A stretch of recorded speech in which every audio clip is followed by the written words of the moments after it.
Mä olisin toivonut mun etenkin vanhemmilta ja sitten sukulaisilta, että sen sijaan, että he niinku säälis mua, niin sen sijaan sanois mulle, että Linda, sä oot kaunis just sellaisena kuin sä oot. Koska meillä kaikilla ihmisillä on asioita, joihin ei pysty välttämättä aina vaikuttamaan. Ja mun mielestä se on niinku tosi julmaa sanoa toiselle, että sä et voi enää olla kaunis sen takia, koska sulla on toi.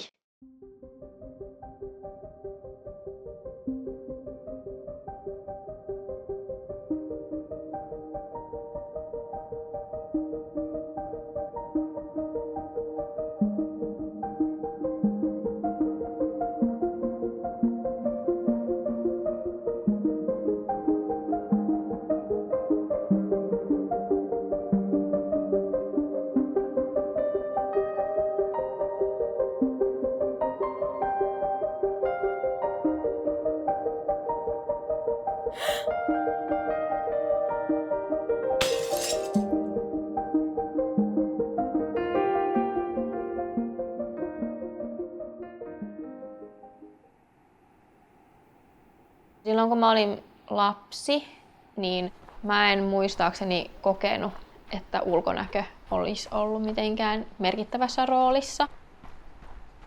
Ehkä siinä niin kuin ala-asteen loppupuolella, eli joskus 11-12-vuotiaana, kun mun murrosikä alkoi, niin mä koen, että silloin eka kertaa rupesin niin kuin enemmän niin kuin miettimään, että miksi mulla on tällaiset silmät ja miksi mä oon niin kuin tämän pituinen. Ja siitä alkoi niin kuin pahimmat vuodet oman ulkonäön suhteen.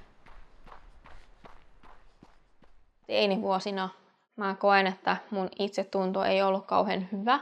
Ja mä en niin kuin, kokenut itteni esimerkiksi kauniiksi ja mulla oli tosi vaikea niin kuin, myöskin hyväksyä itteeni. Ensimmäisen kerran, kun mä niin kuin, edes kuulin, että mulla on vitilikoa, niin se oli semmoinen päivä, että mä menin mun siskoon ja meidän lapsuuskaverin kanssa kotiin koulusta. Mulla taisi olla hiukset kiinni ja sitten mun sisko ja kaveri käveli siinä mun takana ja sitten se mun kaveri ihmetteli ja kysyi ääneen, että hei Linda, mikä toi valkoinen läiskä tuossa sun niin kuin, niskassa on? Siitä se sitten alkoi, että mulla alkoi tulla lisää läiskiä. Tuli niin kuin esimerkiksi kainaloon mun mielestä ja sitten tuli intiimialueelle ja sitten siitä aloin niin kuin huomata, että hei, että mulla on jotain ja mulla ei ole ennen ollut näitä ja näitä on tullut lisää. Sitten mä muistaakseni näytin äidille ja sitten äiti muisteli, että hänen äidille eli mun äidin äidillä on kans kädessä ollut ja on edelleen.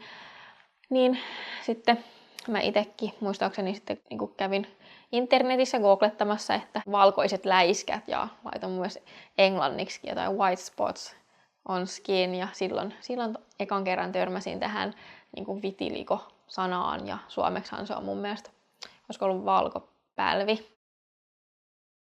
Mun muistaakseni mä taisin käydä koulun lääkärillä näyttämässä mun ihoa.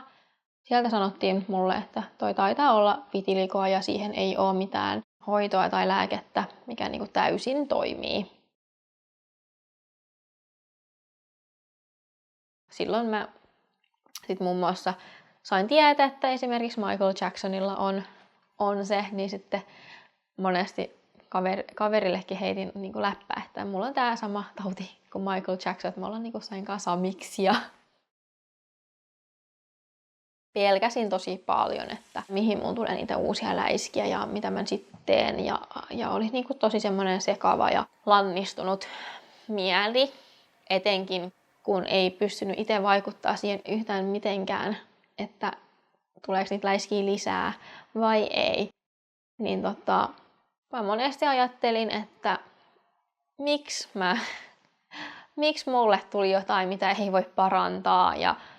Ja niin kuin se söi tosi ison palan sitä mun itsetuntoa. Ja mua aina hävetti tosi paljon, jos joku huomasi, että varsinkin kun mulla oli silloin ne ensimmäiset läiskät niin kuin niskassa, niin mähän en sit enää sen jälkeen laittanut hiuksia ollenkaan kiinni, että ne ei vaan näkyisi.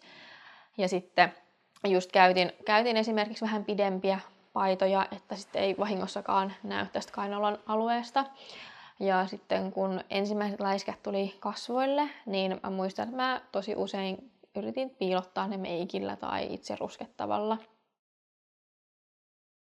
Äitillä oli tosi vaikea hyväksyä, että mulla on vitiliko, ja hän pelkäsi tosi paljon, että miten se tulee vaikuttaa niin kuin muhun ja siihen, että pystynkö mä niin kuin esimerkiksi elämään ihan normaali elämää ja seurustelemaan ja löytämään niin kuin elämän kumppani esimerkiksi.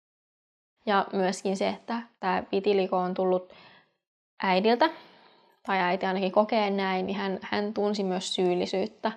Ja senkin takia hän halusi tehdä asioita, että tämä niin kuin parantuisi.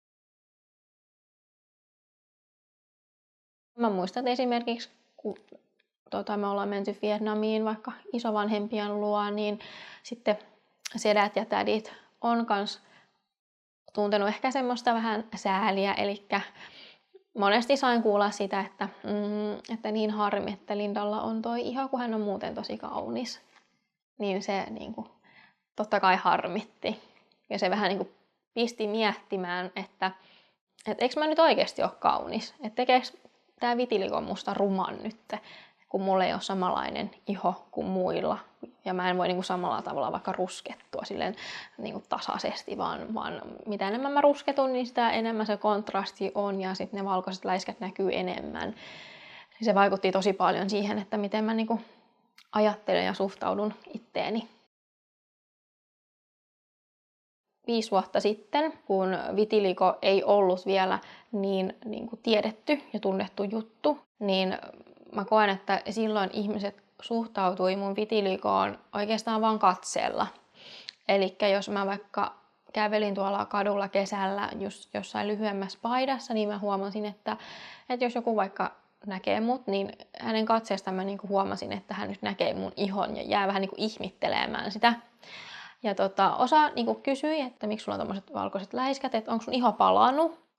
Mutta tässä niinku, oikeastaan 5 vuoden jälkeen, kun toi Winnie Harlowsen malli, vitiligomalli, niin kun se alkoi tulla kuuluisammaksi ja moni nyt tietää enemmän, että mikä vitiligo on, niin nyt mä oon taas saanut ihan päinvastaisen niin kuin tavallaan reaktion tuntemattomiltakin ihmisiltä. Että esimerkiksi viime kesänä, kun mä kävelin kadulla, niin on niin kuin joku tuntematonkin sanonut, että hei, että sulla on tosi kaunis iho.